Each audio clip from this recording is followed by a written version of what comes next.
Tinggal 2 hari lagi, masa pencoblosan pemilu tahun 2024 berlangsung. Namun, kekhawatiran pesta demokrasi akan berlangsung tidak jujur, tidak adil, tidak bebas, dan tidak transparan masih membayangi. Kekhawatiran ini bukan isapan jempol, mengingat berbagai pelanggaran pemilu telah terjadi selama 75 hari masa kampanye. Setelah sejumlah aparat kepolisian di Jawa Tengah diduga merayu beberapa pimpinan perguruan tinggi untuk membuat rekaman video yang berisi puja-puji tentang Presiden Joko Widodo. Kini mereka membuat surat untuk meminta data nama-nama kelompok penyelenggara pemungutan suara KPPS. Surat dari Polres Cimahi, Jawa Barat, yang ditujukan ke Komisi Pemilihan Umum Kota Cimahi, yang isinya meminta data nama-nama KPPS bocor ke publik. Dalam surat yang ditandatangani Kepala Satuan Intelijen dan Keamanan Polres Cimahi, atas nama Kapolres Cimahi itu tertera, mereka meminta data nama KPPS. Berikut nomor telepon selulernya.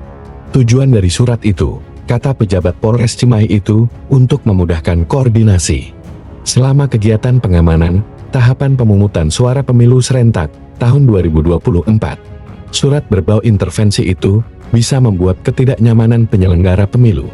Pasalnya, penyelenggara pemilu harus memiliki kemandirian dan menjunjung tinggi profesionalisme mereka dalam bertugas. Wajar bila berbagai kalangan, termasuk Sekretaris Jenderal Komite Independen Pemantau Pemilu, Kakak Suminta, melihat bahwa surat itu bagian dari intimidasi aparatur negara kepada penyelenggara pemilu. Aparatur negara bisa memiliki 1000 dalih, seperti dalih mereka mengintimidasi pejabat kampus. Mereka berdalih bahwa video itu sebagai calling system untuk menciptakan pemilu damai dan menyejukkan. Namun, apapun dalihnya, surat untuk meminta data nama dan nomor ponsel KPPS tak bisa dibenarkan. Terlebih, koordinasi dan penegakan tindak pidana pemilu sudah ditangani Sentra Penegakan Hukum Terpadu Gakumdu, yang melibatkan Bawaslu, Kejaksaan, dan Kepolisian. Lembaga inilah yang mengawal proses pemilu agar berjalan dengan baik dan sesuai peraturan yang berlaku. Langkah kepolisian yang terlalu jauh masuk cawe-cawe dalam pesta demokrasi itu tidak sesuai dengan fungsinya, sesuai pasal 2 Undang-Undang Kepolisian Negara Republik Indonesia, bahwa fungsi kepolisian adalah pemeliharaan keamanan dan ketertiban masyarakat, penegakan hukum, perlindungan, pengayoman, dan pelayanan kepada masyarakat.